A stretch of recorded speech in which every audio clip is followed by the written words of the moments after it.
आणि आता पाहूयात अयोध्येतील राम मंदिर सोहळा संदर्भातल्या काही महत्त्वाच्या बातम्या।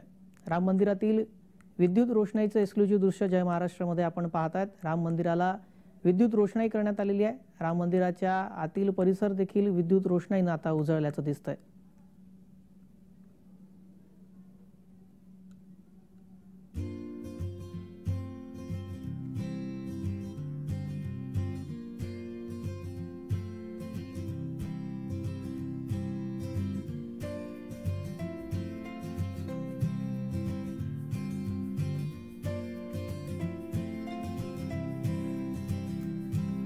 रोषणाईनं हे मंदिर परिसर उजळून निघाल्याचं दिसतंय।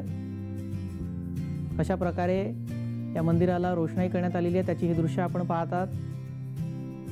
राम मंदिराला आकर्षक अशी रोषणाई करण्यात आली आहे।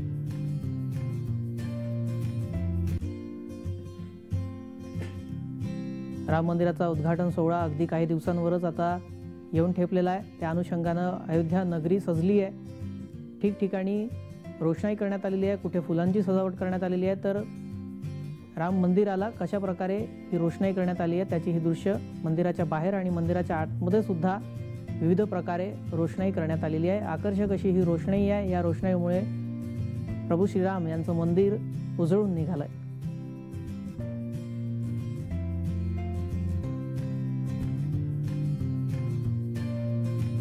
प्रत्यक्ष ज्या दिवशी प्राणप्रतिष्ठा सोहळा होणार त्या दिवशी दिवे लावत रोषणाई करण्याचं आवाहन सुद्धा पंतप्रधान नरेंद्र मोदी यांनी देशवासियांना केलेलं आहे। तर अयोध्येत कशा प्रकारे रोषणाई करण्यात आलेली आहे त्याची ही दृश्य आपण पाहतोय। मंदिराला जी रोषणाई करण्यात आलेली आहे त्याची ही दृश्य आहेत।